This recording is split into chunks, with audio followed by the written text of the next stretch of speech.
noite. A gente começa agora o nosso 18º momento síncrono da disciplina Mecânica dos Sólidos 1. Estamos na, acho que 10ª semana letiva do curso. Estamos quase no final do período letivo aqui, né? Quase no final do quadrimestre suplementar aqui da UFABC. E a gente continua aí nesse desafio de momentos síncronos aqui da disciplina. Eu sei que na verdade a plateia foi baixando, né, cada vez mais por conta, né, que essa atividade dela não é obrigatória, né, ela está sendo gravada e depois é colocada, né, no canal meu lá do YouTube, né, na playlist da disciplina, e postada lá também no AVA, né, que faz a gestão da disciplina. E aí nesse sentido a gente perdeu um pouco a questão do que a gente tinha planejado inicialmente, uma questão mais interativa, por conta que se as pessoas não aparecem, não tem como planejar uma coisa interativa se bastante gente não aparece. E a gente meio que tornou uma coisa que foi planejada para ser algo diferente, vamos dizer assim, num curso tradicional, onde eu mais falo, né, e não tem, né, muita interação, mas é isso mesmo. Então a proposta ficou que nesses momentos síncronos eu desenvolvesse exercícios sobre os tópicos que a gente vem apresentando semana a semana.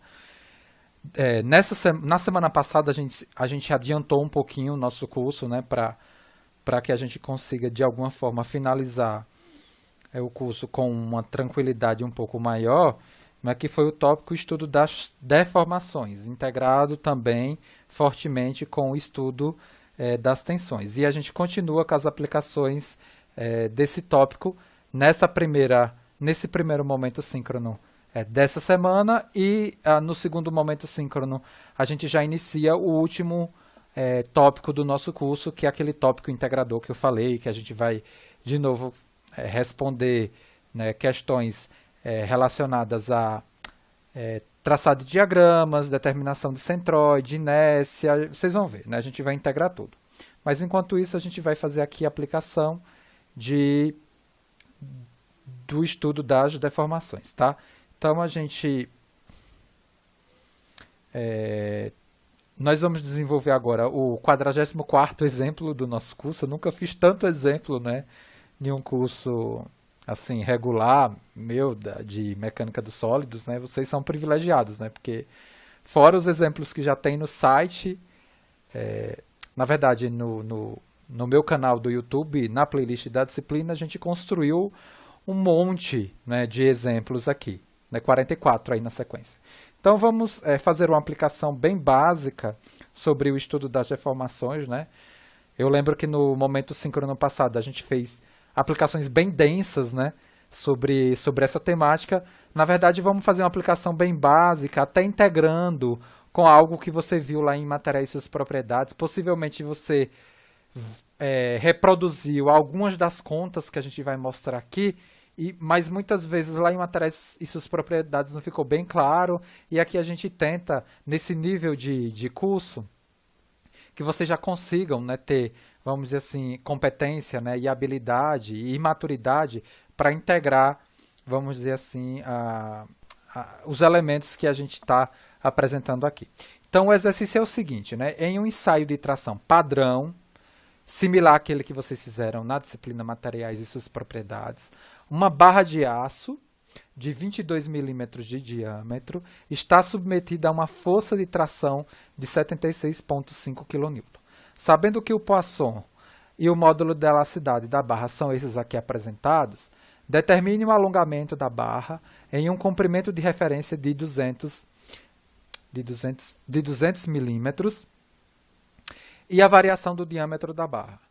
Ou seja, tudo o que a gente vai desenvolver aqui em termos de solução desse problema está completamente referenciado ao que você desenvolveu em termos de conta, né, sobre o ensaio de tração que você fez lá em Materiais e Suas Propriedades.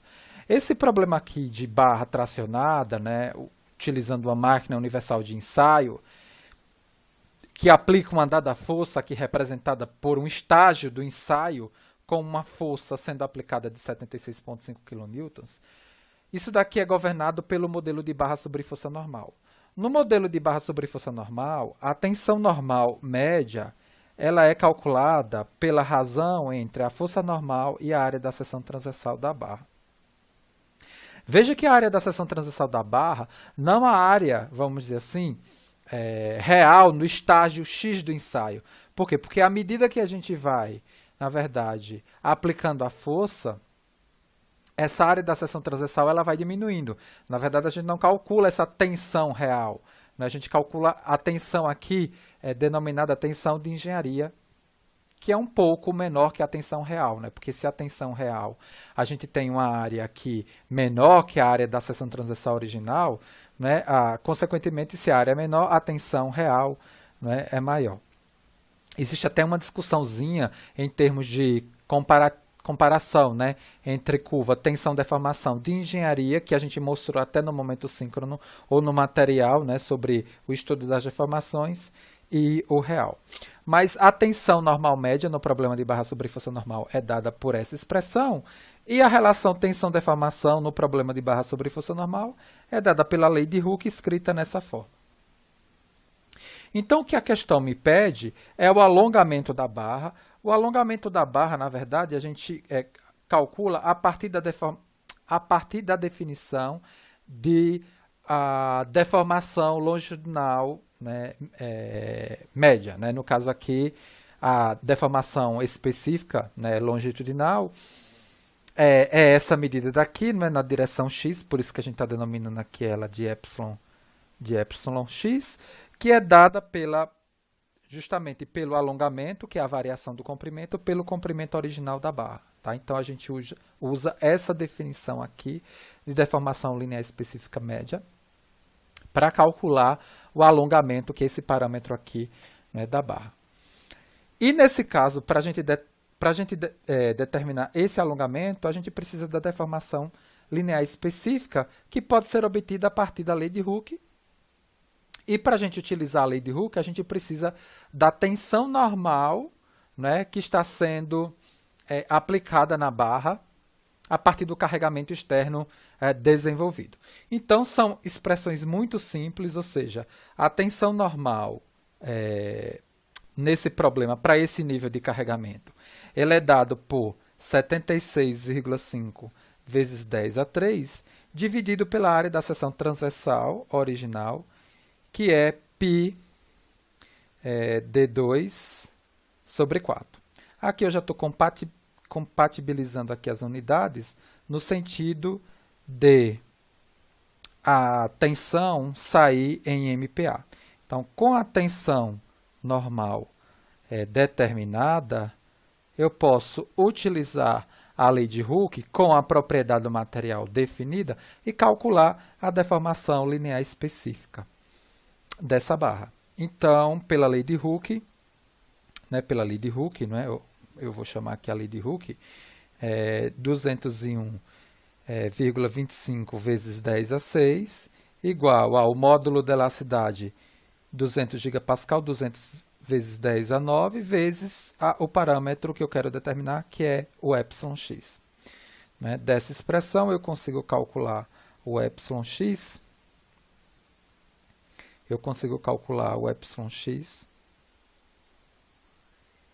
no valor de 1,00622 vezes 10 a menos 3. E, a partir da definição de deformação linear específica, que é a variação do comprimento ou o alongamento na referência dividido pelo comprimento original, eu consigo calcular esse ΔL aqui, dado por essa expressão aqui. Então, o ΔL ele fica, né, determinado a partir dessa contazinha aqui, bem básica.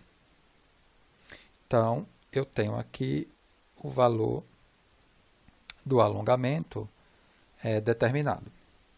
E aí você pode convencionar a quantidade de casas decimal dentro de uma lógica. Aí eu não estou ligando para isso, porque é um valor bem pequeno, né, de alongamento. Você poderia definir aí dentro de uma lógica de casa decimal, dentro de uma lógica de algarismos significativos, tá? Mas eu não estou trazendo isso aqui. A segunda parte da questão, ele me pede a variação do diâmetro. Veja, quando eu tenho o alongamento na direção longitudinal, eu tenho o encurtamento, deixa eu colocar aqui, né, configuração original e a configuração azul aqui deformada. Eu tenho o encurtamento na direção transversal, ou seja, na direção, né, do diâmetro. Então, é justamente isso que ele está me perguntando, né, qual é a variação do diâmetro nessa outra direção aí, né, perpendicular ao eixo da barra. Para eu poder capturar essa deformação, né, na direção transversal à barra, eu preciso da definição de coeficiente de Poisson. Então, obrigatoriamente, eu preciso trazer aqui, para essa análise, a definição do coeficiente de Poisson, que é a razão entre a deformação transversal sobre a deformação longitudinal do meu elemento estudado. Nesse caso específico, a deformação longitudinal é εx. E o que a gente está buscando é justamente essa deformação aqui, a transversal.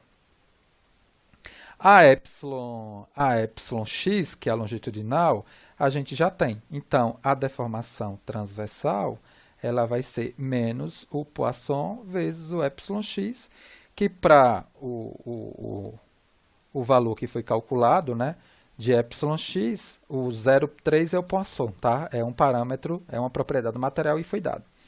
Vezes 1,00622 vezes 10 a menos 3. Isso daqui me dá menos 0,000301.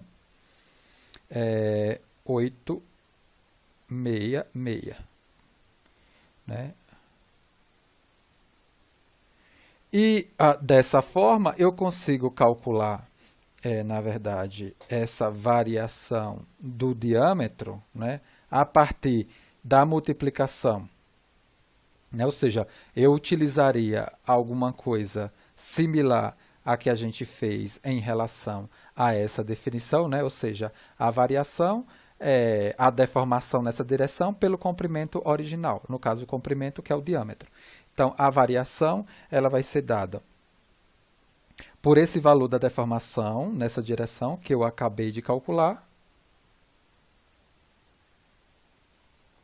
vezes a medida original do diâmetro, que é 22. Então, a gente tem, claro, o sinal negativo, ele está de acordo com o que a gente observa fisicamente na barra. Né? Se longitudinalmente a barra alonga, transversalmente, né, a essa direção, a minha barra encurta por conta da definição do Poisson. Então, eu tenho aí menos 0,006641 milímetros. Perfeito? Alguma observação ou questionamento em relação a essa questão, a gente pode passar para o próximo exercício que foi planejado para esse momento síncrono, né? que é o exemplo 45. A gente tem 3 exemplos planejados, né? Exemplo 45. Quem tiver observação e quiser entrar aí no áudio, não tem problema nenhum, tá? Então, enquanto ninguém se manifesta, eu vou colocando aqui o enunciado do próximo exemplo. Um quadrado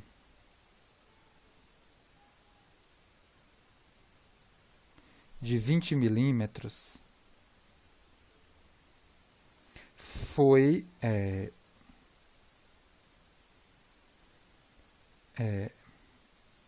traçado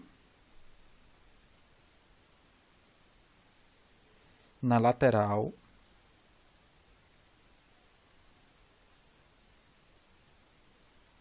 de um grande vaso de pressão.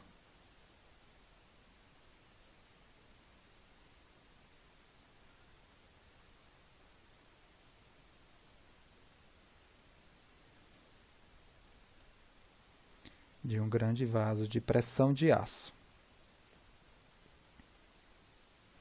Após a pressurização,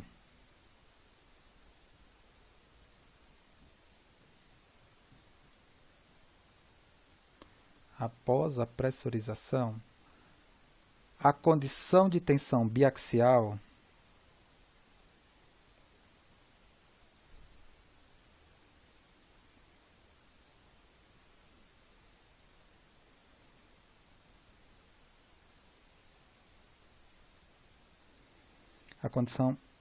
de tensão biaxial no quadrado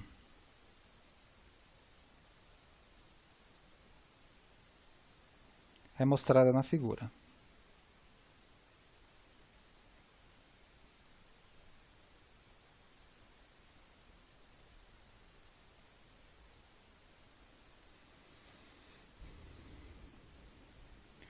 Com o módulo de elasticidade de 200 gigapascal, o módulo de elasticidade transversal de 77,2 gigapascal, ele pede para você determine a variação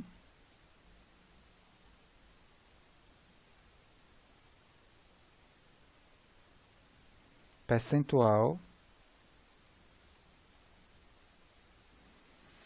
da inclinação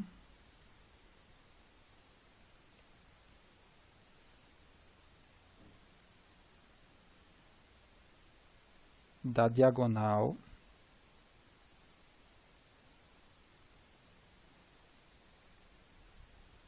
dB devido à pressurização do vaso.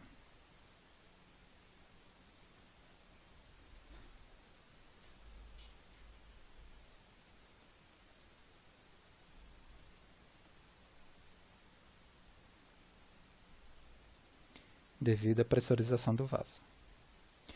Então, o que é que acontece? Esse problema de vaso de pressão é um problema que vocês vão estudar, possivelmente, em Mecânica dos Sólidos 2, quem for fazer a disciplina, né? Ou seja, o vaso de pressão, ele, na casca dele, né? na estrutura dele, né? Quando a gente tem a carga de pressurização, né, em qualquer ponto da estrutura você vai ter o estado que ele chama de tensão biaxial que foi dada. Na verdade, nesse problema daqui, ele está substituindo o ponto por um quadrado, né, na verdade, mas qualquer ponto do quadrado, a gente vai ter esse mesmo valor aí de estado biaxial. Sempre, né, eu tenho a tensão na direção circunferencial do tubo, o dobro da direção longitudinal do tubo. Isso daqui, né, é explicado lá, mas não é o objetivo aqui a gente mostrar essa modelagem, né? Na verdade, a gente está, né, analisando o problema, né, já calculado a tensão devido a uma dada pressurização nesse tubo pressurizado aí fechado. Então, a gente tem aqui um sistema XY, por exemplo, e aqui eu tenho, né, um sigma Y, né, de 80 MPa, possivelmente não. A direção circunferencial ela está associada à direção x, né? Que eu tenho a tensão nessa direção, o dobro da tensão na outra direção, que é isso que aparece aqui, né? Olha, essa tensão é o dobro dessa. E o quadrado de valor, né, de aresta valendo 20 milímetros. Eu tenho aqui os pontos desse quadrado, A, B, C e D. Eu tenho aqui, né, originalmente, uma tangente, aqui, ó, θ, né? Eu tenho, antes da aplicação da pressurização, eu tenho uma tangente valendo 1, não é? Ou seja, o θ valendo 45 graus, e ele quer saber qual é a variação, na verdade, né, determina a variação percentual da inclinação, né, de dB, dessa diagonal, devido à carga de pressurização. Ou seja, quando eu aplico a pressurização, se essa estrutura é deformável, esse comprimento dB, né, e esses outros comprimentos aqui DC, eles vão deformar e, consequentemente, esse ângulo aqui ele vai mudar. O que ele me impede é justamente essa variação percentual da inclinação devido aqui à pressurização. Esse problema daqui é um problema, né, onde a gente considera, né, num sistema tridimensional, x, y, z, né, a tensão na direção z nula. E a lei de Hooke, né, que originalmente envolveria aí, né, deformação normal em x, y e z e tensão em x, y e z, ela fica resumida e ela fica simplificada para uma situação onde eu tenho σx e σy diferente de zero e o εx, o εy e, nesse caso, o εz diferente de zero. Mas o que a gente vai, na verdade, avaliar, né, nesse problema, o que interessa para a gente é isso daqui. Ah, professor, mas por que isso daqui, o εz, é diferente de zero? É só você observar a lei de Hooke generalizada, né? A lei de Hooke generalizada, no caso tridimensional, ela é dada por essas expressões aqui, né? A gente consegue obter essas expressões. Isso aqui foi apresentado lá na teoria, aplicando o princípio da superposição de efeitos, né? Isso aqui é uma apresentação clássica da lei de Hooke generalizada para uma situação tridimensional. Só que nesse caso aqui específico do tipo de estrutura e carregamento, o meu σz ele é considerado nulo, né? O σz ele é considerado nulo. Mas por essas expressões aqui que a gente acabou de apresentar, eu sei que para essa situação do carregamento, o σz é nulo. Então, se o σz é nulo, isso daqui some. Mas o εz, ele fica diferente de zero. Por quê? Porque nesse problema, o σx e o σy, eles são diferentes de zero. Então, eu acabo tendo a deformação linear específica na direção de z. Mas que para esse problema aqui não entra. Por quê? Porque o que ele me pede é justamente a variação do ângulo que vai ser governada, né, por esses dois parâmetros aqui, o εx e o εy. Bom, então, nesse caso daqui, a lei de Hooke generalizada, ela fica simplificada por caso plano, né? E o que vale é isso daqui. É o que a gente vai pegar para determinar esse problema. Bom, um outro elemento que a gente vai precisar para desenvolver esse problema é a relação que a gente tem entre o módulo de elasticidade transversal e o módulo de elasticidade longitudinal, porque para esse problema eu vou precisar obrigatoriamente do coeficiente de Poisson. E o coeficiente de Poisson a gente vai calcular a partir dessa expressão.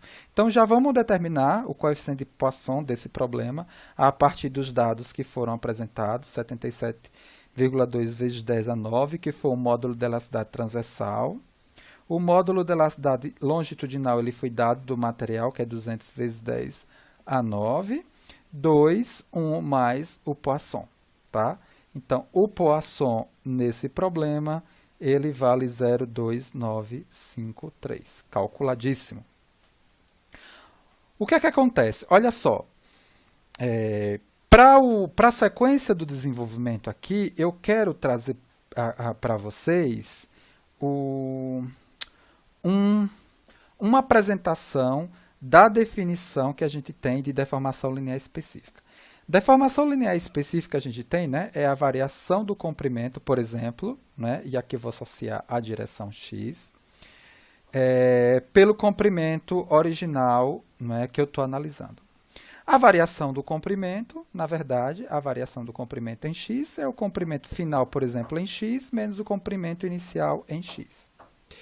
E, ou seja, dessa definição e dessa definição, eu consigo, na verdade, relacionar aqui, ó, o comprimento final com o comprimento original a partir dessa expressão aqui. Ou seja, eu substituí, né, essa variação do comprimento na direção x aqui, multipliquei o Lx pela deformação aqui, e vou isolar agora o meu comprimento final. Então, o meu comprimento final em qualquer direção, né, na verdade, eu estou associando aqui a direção x, ela vai ser dada por Lx mais Lx vezes a deformação em x.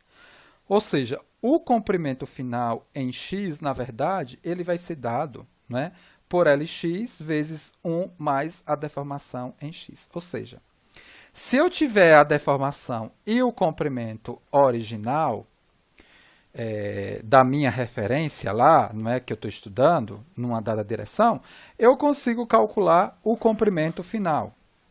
É justamente isso que eu quero fazer aqui, né, na situação dB, né, dB final, após a aplicação, né, da pressurização. Veja, eu tenho aqui, não é, que esse dB final, ele vai poder ser calculado a partir, né, dessas medidas aqui, ó, né, ao quadrado. Mas a gente não quer nem a dB, né, porque na verdade a gente quer calcular esse ângulo daqui, né, após a pressurização, após a deformação. Mas eu sei que esse comprimento, né, final, aqui após aplicar a deformação, após aplicar a pressurização, ele pode ser colocado em algo muito similar a isso daqui, ó. Ou seja, eu tenho um comprimento de referência, por exemplo, unitário aqui que eu pego, e o final dele após a pressurização, na verdade, vai ser quem? 1 vezes 1 mais o epsilon nessa direção. Por isso que eu vou colocar aqui, ó, 1 mais o epsilon x. Porque eu posso pegar qualquer medida de referência aqui, né? Eu poderia colocar os 200? Poderia, mas vai dar a mesma coisa, tá? Eu poderia... Os 200 não, né? Eu acho que é 20. Eu poderia ter colocado o 20? Poderia.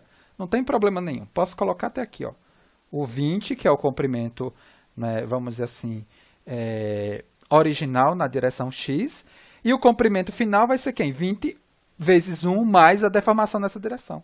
A mesma coisa aqui, né?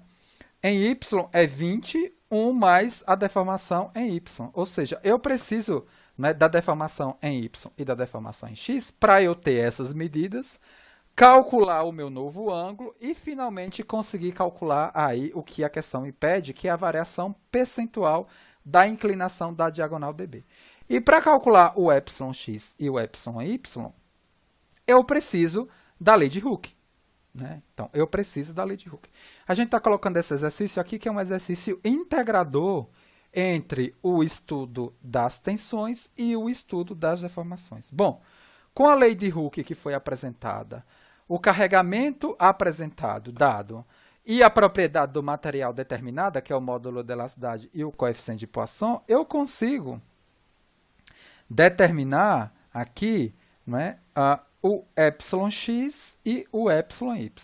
Então, o εx aqui em questão, ele vai ser a tensão em x, que é 160, e aí eu vou compatibilizar as unidades aqui, vezes 10 a 6, sobre o módulo de elasticidade, 200 vezes 10 a 9, menos o Poisson, que a gente calculou, 0,2953, vezes a tensão na direção y, que é 80 vezes 10 a 6, sobre o módulo de elasticidade, que vale 200 vezes 10 a 9. Isso daqui vai me dar 6,865 vezes 10 a menos 4. Veja que as medidas de deformação elas são bem pequenas.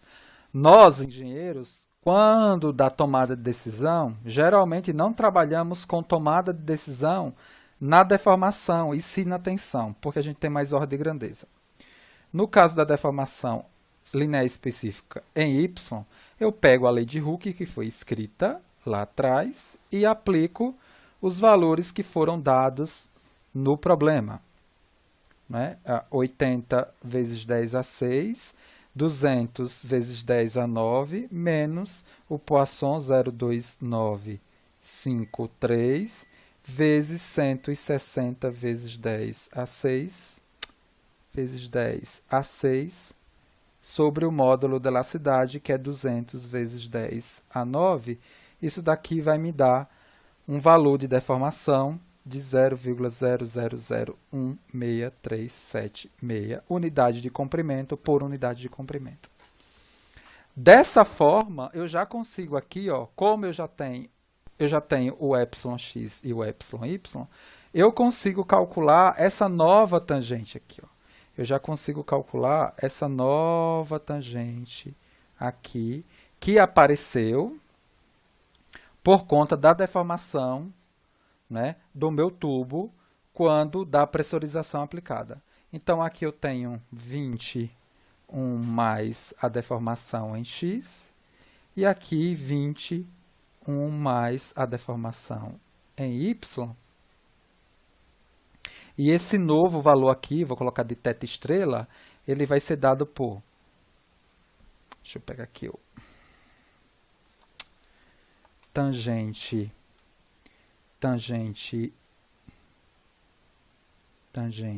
de θ estrela vai ser, né, eu vou 20 dividido por 20, né, vai sumir, era aquilo que eu tinha falado, que eu poderia pegar qualquer parâmetro ali de medida na direção x e y respectivamente.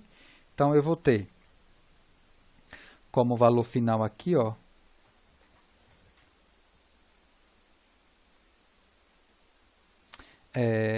1 mais o 0,0001636 dividido por 1 mais 6,81865 vezes 10 a menos 4. Isso daqui eu vou obter um valor de 0,9994822.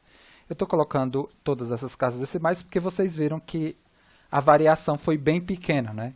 Então, se eu aproximar para 1, então o original é 1 e a variação é 1, então não teve, né? Mas eu estou vendo aqui que existiu deformação, né? Então, por isso que eu estou colocando todas essas casas decimais, para a gente pegar justamente, né, essa variação. Então, se você calcular aqui o arco tangente desse ângulo daqui, ele vai me dar, né, aqui o 44, né, esse θ estrela aqui, ele vai me dar 44,985 graus. E aí, o original é um θ de 45 graus, e aí eu tenho justamente essa variação, né, percentual, né, que vai ser dado por quanto? Né, 44,985 menos 45, dividido, né, pelo o original, que é 45 graus. Isso daqui é tangente, né? A tangente disso daqui. Tangente disso sobre tangente disso daqui é vezes 100. Isso daqui vai me dar uma variação de menos 0,0517,8%, né? Uma variação bem pequena. Para o quê? Para o carregamento que foi aplicado, né, na condição, né, do problema aí em termos de tensão que, né, foi proposto para esse problema, e o material, né, a propriedade do material associado, né? Então, a gente tem aí uma deformação, né, percentual, né, é bem pequena em relação, né, à inclinação da diagonal dB. Para o próximo problema que a gente vai fazer, boa noite, né, a gente tem aí, olá Wilson, parabéns pela solução que o grupo de vocês deram aí da lista 5, né? Perfeita, meus parabéns. Teve o grupo da Cristina também, meus parabéns, tá, Cristina? Foi maravilhoso a solução de vocês, o pórtico tá perfeito. Nossa, a solução perfeita. Vocês compararam com o F2?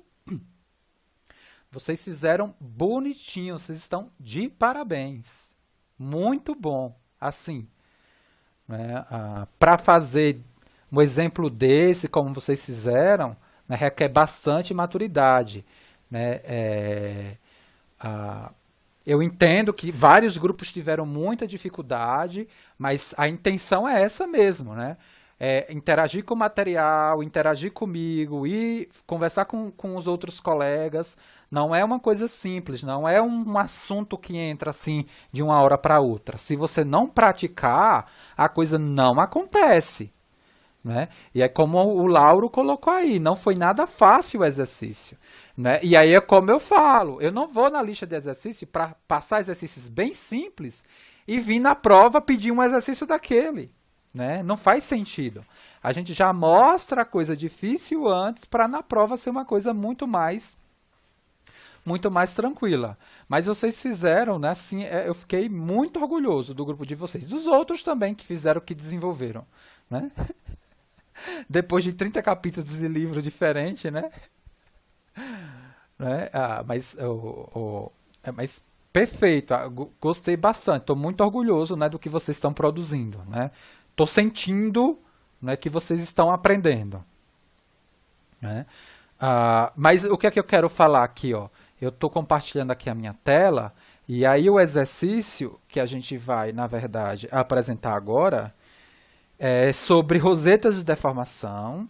O que são rosetas de deformação? Na verdade, são sensores que você coloca nas estruturas para você capturar, né, as medidas de deformação do problema e, por lei de Hooke, você conseguir calcular tensão no meu problema no sentido de você validar modelo. Né? O que é que acontece? Vamos lá, num dia a dia de desenvolvimento de engenharia de estruturas. Você está lá, né, no seu computador, projetando uma dada estrutura, simulando, utilizando simulação de modelos mecânicos estruturais. Muitas vezes, esses modelos que você está simulando, eles têm que ser respaldados por algo, por exemplo, até em escala real. Né? Ou seja, você pega o seu problema de engenharia, né, avião, carro, sei lá, e faz um experimento, seja em escala real ou não, e o que você consegue extrair do experimento não é o campo de tensão, e sim o campo de deformação a partir, né, dos sensores de deformação ou os strain gauges. E aí, a depender do tipo de estrutura que você tem, por exemplo, se for uma estrutura, né, bidimensional, para a gente determinar o campo de deformação no bidimensional, a gente vai utilizar a lógica das rosetas de deformação. Na verdade, a gente vai utilizar a definição de transformação de deformação, e a partir da definição de transformação de deformação, que é basicamente uma expressão dessas três aqui apresentadas, o que é que acontece? Você tem né, nas transformações de deformação, você tem, né, que o epsilon, eu não sei como eu chamei, né, o x' lá, ou o epsilon θ, ele vai ser dado por quem? É o epsilon x, né, cosseno ao quadrado de θ, mais o epsilon y, seno ao quadrado de θ, mais gama de xy sobre 2, né, vezes 2 vezes seno de θ, cosseno de θ, ou essa apresentação que ele deu aqui, sem o gama de xy estar dividido por 2.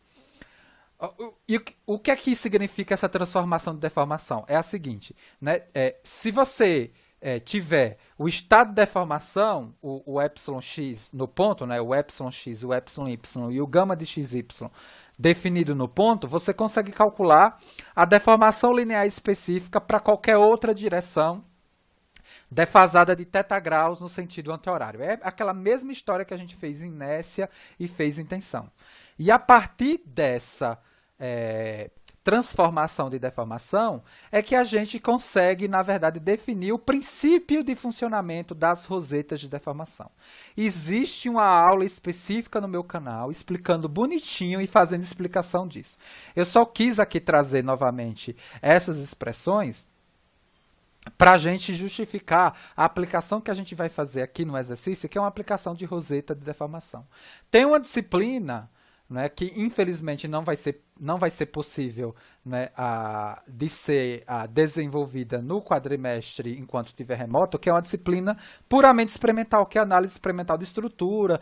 Aí a gente se aprofunda bastante, vamos dizer assim, na parte do princípio de funcionamento, da roseta, ou do string gauge, a gente explica isso bonitinho, né? Mas aqui, né, não vem ao caso, a gente vai aplicar, na verdade, vamos dizer assim, você é um engenheiro de ensaio e você aplicou uma roseta de deformação num dado, né, numa dada região lá da estrutura e você obteve por meio lá do elemento de captura dessa informação, você obteve uma informação em um canal, sei lá, 1, 2 e 3. Né? A partir dessas informações no canal 1, 2 e 3, você consegue aqui, ó, veja, eu tenho 3 incógnitas para eu definir o estado de deformação no ponto. Então, eu preciso de 3 medidas linearmente independentes para eu calcular, né, por um sistema 3x3. Veja, eu vou ter a medida desse canal e desse canal. E aí eu consigo calcular o estado de deformação no ponto. Por lei de Hooke, eu consigo calcular o estado de tensão, e aí eu posso, com estado de tensão, tomar a decisão de uma forma mais tranquila, tá? Então, mas, vamos dizer assim, a parte teórica, ela não está fundamentada simplesmente aqui, tem vídeo com mais detalhes sobre isso, né, uma discussão mais aprofundada sobre o princípio de funcionamento, a aplicabilidade e o princípio de funcionamento das rosetas de deformação. Isso aqui é algo, vamos dizer assim, muito presente no dia a dia de um engenheiro de desenvolvimento. Porque o engenheiro de desenvolvimento você precisa, né, fazer simulação, né, utilizando ferramentas computacionais e, por meio de ensaio, validar o que você, né, simulou. Por quê? Porque você não trabalha com o princípio da tentativa e erro.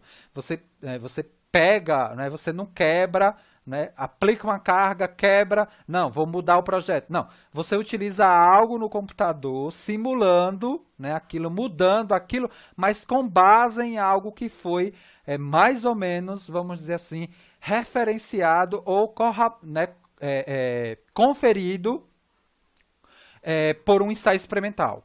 Tá? Então, o próximo exemplo, que é o exemplo 46, a gente vai utilizar, na verdade, deixa eu voltar aqui, esse princípio, né, das rosetas de deformação. Então, vamos lá, exemplo 46.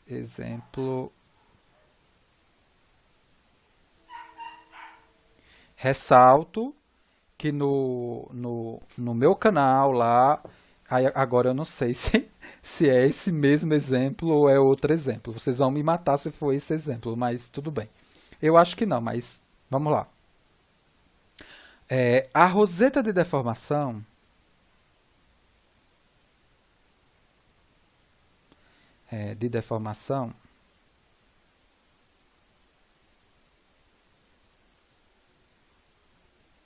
a 45 graus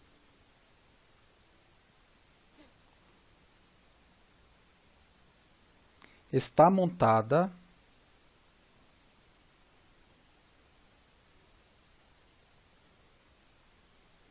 sobre a superfície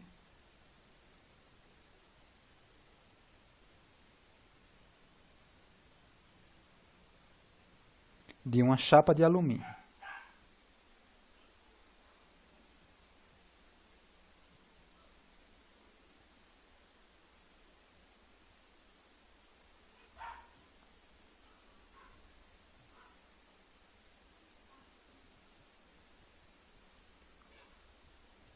As seguintes leituras, ou seja, você é um engenheiro, né, de ensaio, você montou, né, o sensor lá, caracterizando a roseta, e você, por meio de um sistema de aquisição de dados, capturou essa informação. Você aplicou as cargas lá na sua estrutura, né, e, de alguma forma, com esse elemento, né, de captura de informação, né, de aquisição de dados, você capturou as seguintes leituras. As seguintes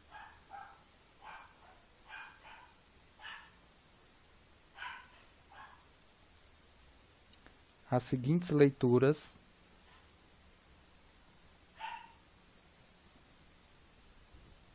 foram obtidas.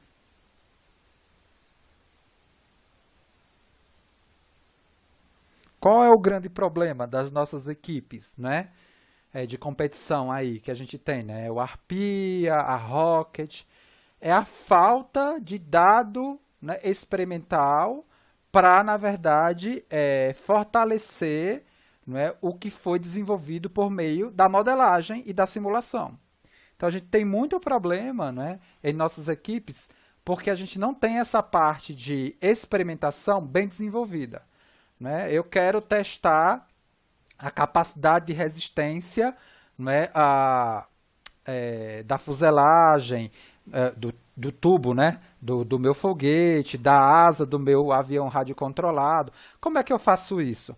Eu teria que de alguma forma, distribuir esses string gauges na estrutura e ter um equipamento de aquisição de dados para capturar essas deformações e, a partir da lei de Hooke, calcular as tensões e aí, né, na verdade, ter esses parâmetros de comparação entre o que a simulação, né, me dá, a modelagem e a simulação me dá, e a experimentação, para que eu possa compor um relatório de tal forma que os avaliadores vão ver lá o ciclo do processo de projeto completamente, né, vamos dizer assim, apresentado, caracterizado, que é modelagem, simulação, mais a experimentação.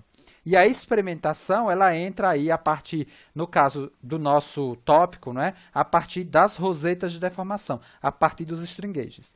Foram obtidas, as seguintes leituras foram obtidas em cada extensômetro. Em cada extensômetro. Ou string gauge, né?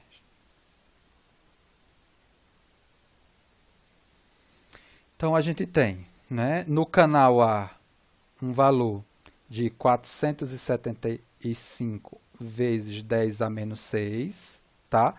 Geralmente, a gente tem, aqui seria dado por micro, né, unidade de comprimento por unidade de comprimento, aqui já estou dando, né, 10 a menos 6. São medidas pequenas mesmo, tá? No canal B, 250 vezes 10 a menos 6, unidade de comprimento por unidade de comprimento, e a deformação linear específica na direção C da roseta, menos 300 vezes 10 a menos 6. Isso significa que na direção A eu tenho uma deformação de alongamento, na B uma deformação de alongamento e na C uma deformação de encurtamento. Ele pede para você determinar as deformações principais no plano, tá? Ele quer aqui as deformações principais, ele quer a ε1 e a ε2, ou seja, a deformação máxima e a mínima no plano. E a gente possivelmente vai aplicar círculo de Mohr para resolver esse problema, tá? Não vamos utilizar lá aquelas formas. Então, o ponto que foi, né, instrumentado e caracterizado essa roseta é esse ponto aqui, com o sistema de coordenada nesse sentido aqui, xy, e a roseta ela foi caracterizada aqui, ó, na direção A, né? Eu estou representando a roseta por essa caixinha daqui. A gente já viu mais ou menos o desenho lá dela, né? Eu estou colocando aqui o canal B aqui. Já vou colocar as direções aqui de cada um desses canais que compõem a roseta de deformação. Ou seja, a roseta de deformação ela é composta, né, por 3 string gauges colocados em 3 direções LI, e é uma roseta de 45, então aqui tem 45 graus e aqui tem 45 graus.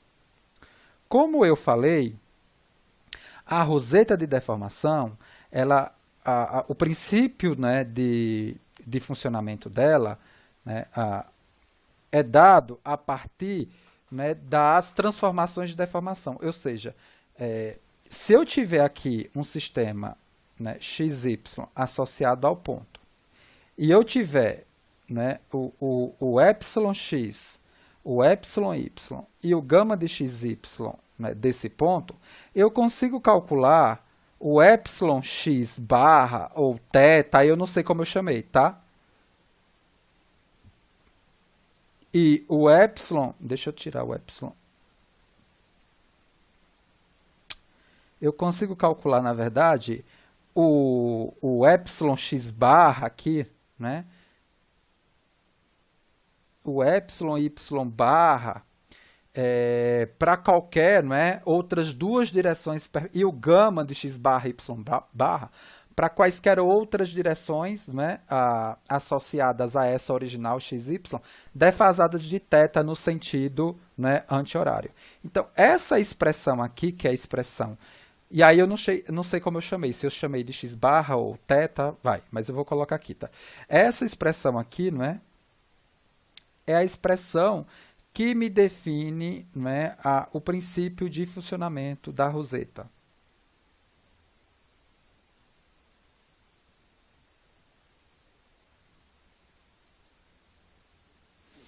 Né? Por quê? Olha só.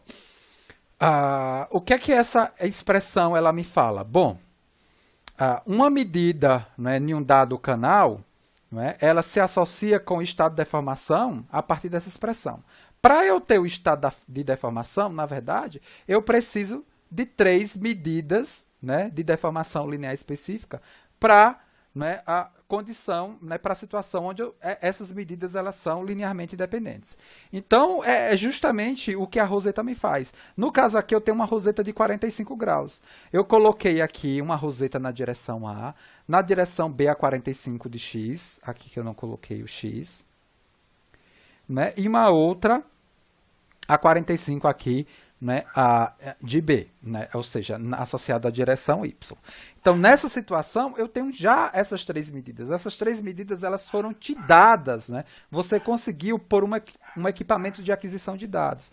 E o que você vai obter com isso? Você vai obter o εx, o εy e o gama de xy, aplicando essa expressão 3 vezes a partir da situação que foi te dada aqui. Só definindo o θ da transformação para a situação de roseta com o ângulo aplicado. Veja, muito cuidado, porque a transformação, o θ da fórmula é de x para x barra, e a roseta ela foi colocada aqui nessa configuração. Tá?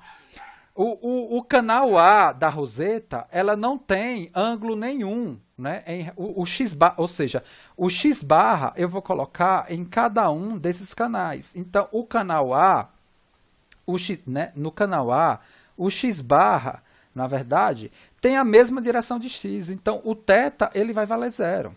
Né? Então, o θ aqui do canal A, ele vale 0 grau. O do canal B, o meu θ, ou eu pego ele no sentido da transformação, que é esse daqui, positivo, né? Que no caso vale 315, ou eu pego o θ no sentido horário negativo, que é menos 45 graus. Vamos pegar no sentido da transformação, que é o que a gente sempre vem fazendo. Então, o θ do canal B, ele vale 315 graus. E o θ do canal C, ele vale, na mesma lógica, é do x para o x barra local, que no caso aqui é o canal C, ele vale 270 graus. Então, com isso, eu já consigo, ou seja, eu tenho 3 θs, eu tenho a medida de deformação linear para cada uma dessas entradas aqui, eu vou ter um sistema de equação 3 por 3, né? Ou seja, 3 equações, 3 incógnitas, e aí eu consigo determinar o estado de deformação, e depois, pelo círculo de Mohr, eu consigo determinar o ε1 e o ε2.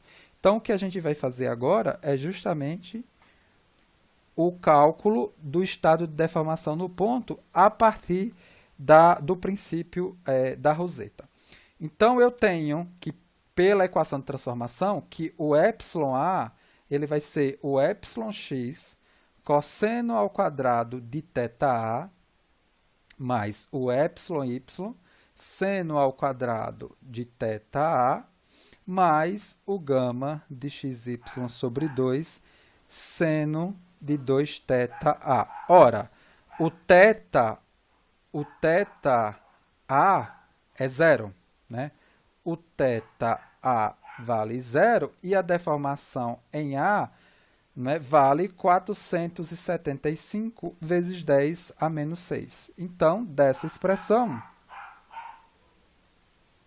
eu consigo calcular aqui, ó, 475 vezes 10 a menos 6 igual a εx cosseno de 0 ao quadrado é 1, mais o εy vezes 0, mais o gama de xy sobre 2 vezes a 0. Então, daqui eu já consigo tirar que o εx ele vale 475 vezes 10 a menos 6. Claro, né? A minha roseta de deformação, um canal já foi colocado na própria direção x, então isso eu já teria que enxergar que me daria, né, o próprio valor de εx, mas eu já faço, né, aqui questão de calcular e obter o próprio εx. Para o canal B, eu tenho, né, que o εb é o εx cosseno ao quadrado de θb mais o εy seno ao quadrado de θb mais o gama de xy sobre 2 seno de 2θb. O εb foi dado, né? Ele vale, o εb para essa questão foi dada, ele vale 250 vezes 10 a menos 6 de alongamento, e o θb, pelo princípio, né, da definição da transformação de deformação, ele vale 315 graus. Então, nesse caso aqui, eu consigo calcular, né, essa equação aqui. 250 vezes 10 a menos 6. O εx eu já tenho do meu problema, né, que eu já calculei, 475 vezes 10 a menos 6. Cosseno de 315 ao quadrado, mais o εy, seno de 315, isso daqui ao quadrado, mais o gama de xy sobre 2, seno de 2 vezes 315. Isso daqui vai me dar essa equação. Ó, essa equação aqui, ó, 250 vezes 10 a menos 6 é igual a 0,000237 mais meio de εy menos o gama de xy sobre 2. Perfeito. E o último canal, né, ele vai ser dado por essa expressão aqui, né? O εc é igual ao εx cosseno ao quadrado de θc mais o εy seno ao quadrado de θc mais o gama de xy sobre 2 seno de 2θc. Agora vou passar para a próxima página. Então, a gente tem para essa situação específica o εc valendo uma medida de encurtamento no valor de menos 360 vezes 10 a menos 6 e o θ valendo 270 graus. Então, eu tenho menos 360 vezes 10 a menos 6 igual o valor do εx, a gente já calculou, 475 vezes 10 a menos 6. 10 a menos 6. Cosseno de 270 ao quadrado, mais o εy, seno de 270 ao quadrado, mais gama de xy sobre 2 seno de 2 vezes 270.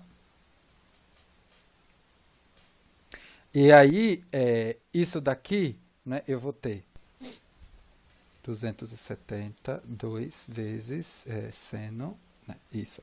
Aqui eu vou ter, né, esse valor aqui sendo 0, esse valor daqui sendo 0, e, é claro, né, se o canal C está alinhado com Y, era natural que o ε de Y me desse justamente o valor da medida de deformação desse canal. Tá? E com o epsilon e y definido, eu posso voltar na equação anterior do meu sistema, que foi essa daqui, e encontrar o gama de xy sobre 2. Então, o gama de xy sobre 2, aqui, ó, o gama de xy sobre 2, ele vale menos 192,5 vezes 10 a menos 6. Por que eu estou fazendo questão aqui de destacar o gama de xy sobre 2? Porque na transformação de deformação, você não pega a medida de distorção angular, você pega a metade da medida de distorção angular. É isso que entra no círculo de Mohr. Então, o meu estado de deformação aqui no ponto, ele vai ser dado por quem? Por o εx, que vale... O εx que vale 475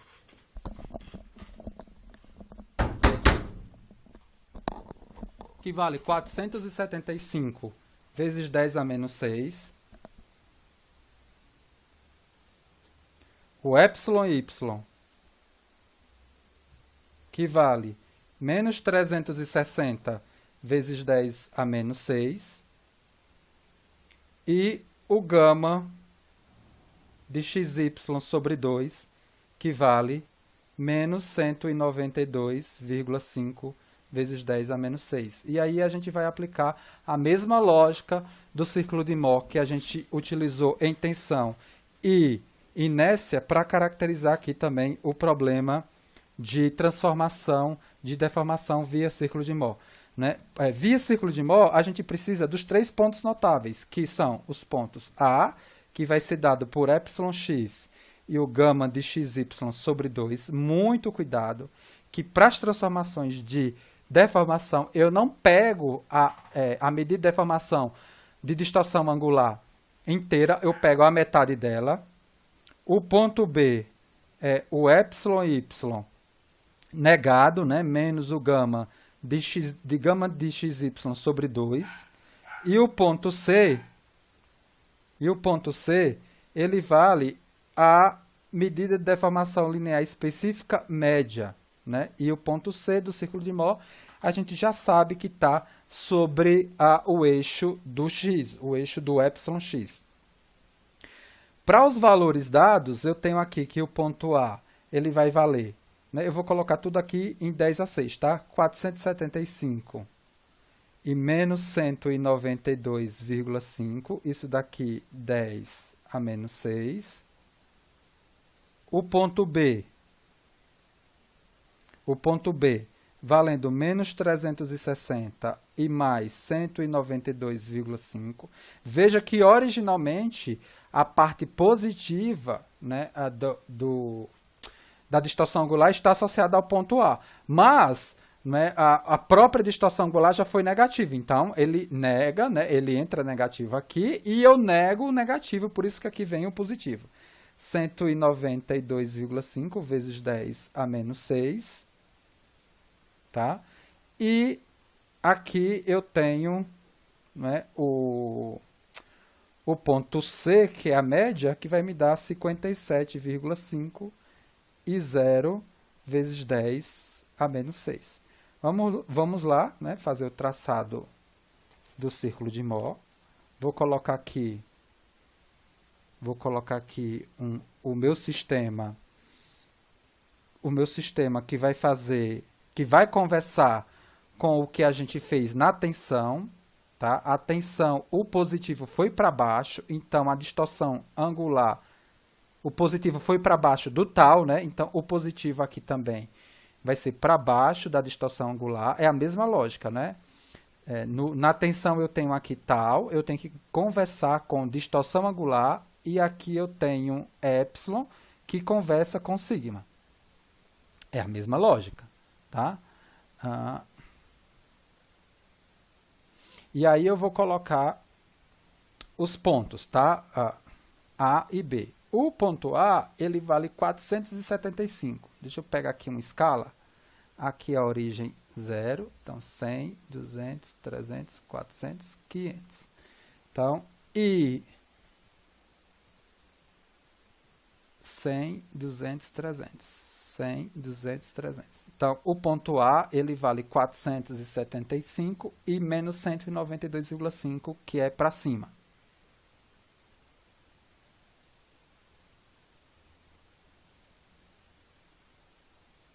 Aqui o ponto A, que está associado à direção X, a gente já comentou isso, vale também para aqui. O ponto B, menos 360, então 100, 200, 300, 400, 360 e 192. Então, 100, 200, 360, 300 e alguma coisa, e aqui. O ponto B. Então, eu vou ligar o ponto A ao ponto B. Ele vai me dar aqui o ponto C, que é 50 e alguma coisa. E o que é que eu faria aqui? Ponta seca do compasso em C e abertura em A ou B, eu traçaria aqui a minha circunferência, né? Eu teria aqui mais ou menos uma circunferência, tá? Ok, e aí, aí vocês fazem direitinho aí, com compasso, bonitinho.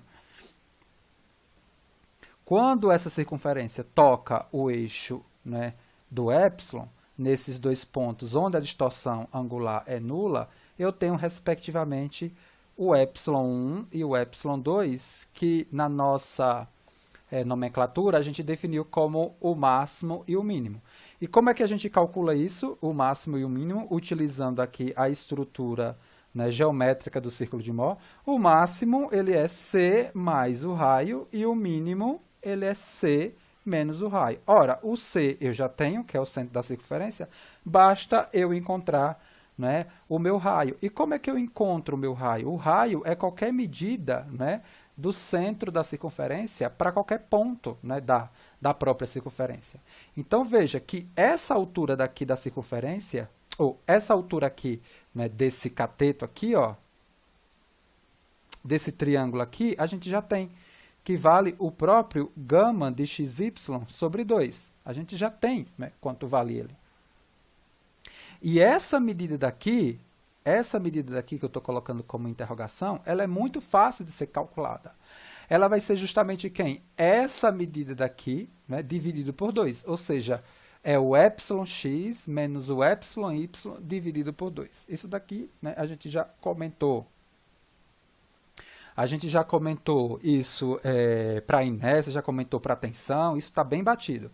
Então, eu sei que essa medida interrogação, ela vai ser o epsilon x menos o epsilon y dividido por 2. Né? Ou seja, é eu pegar com a régua essa medida daqui, né?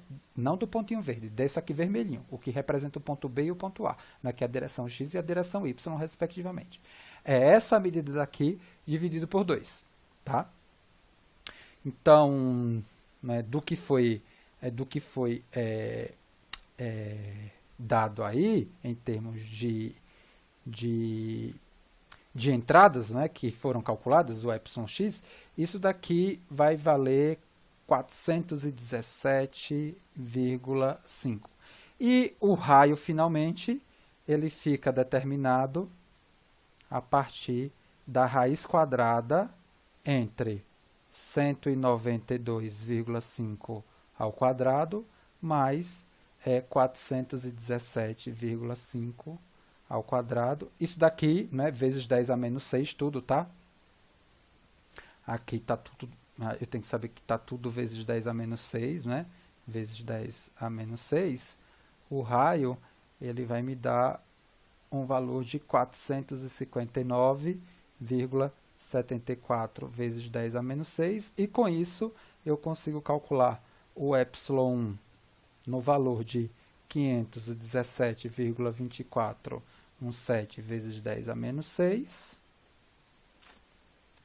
e um epsilon 2 valendo menos 402,24 vezes 10 a menos 6.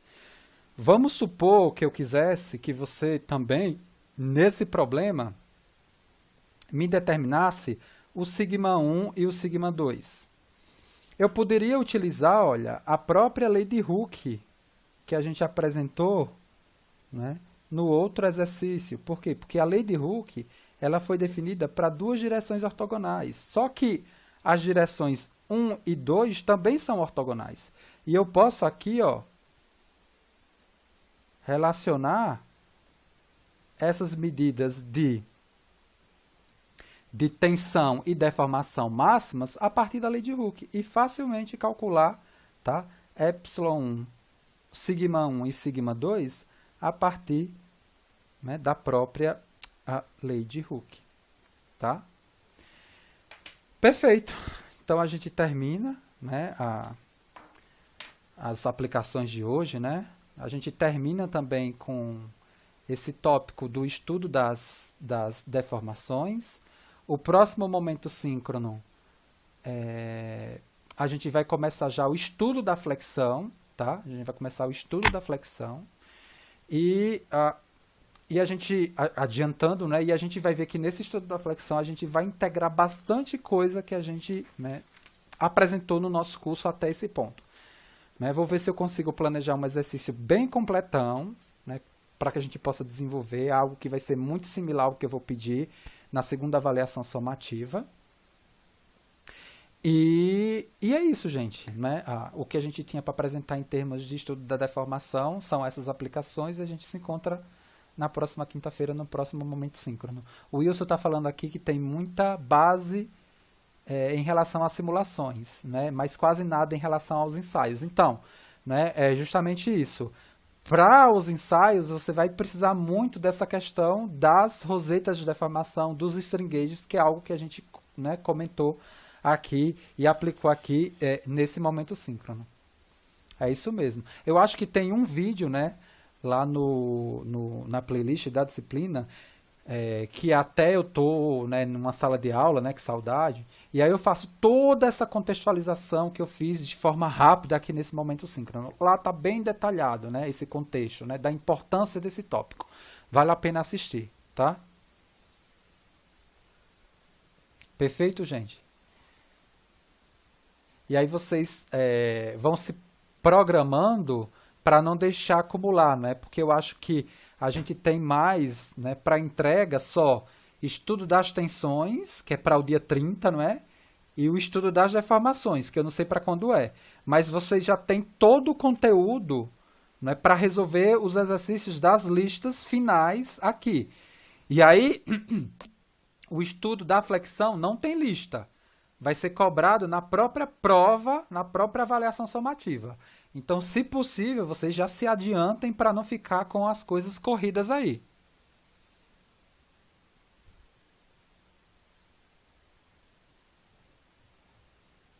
Tudo bem?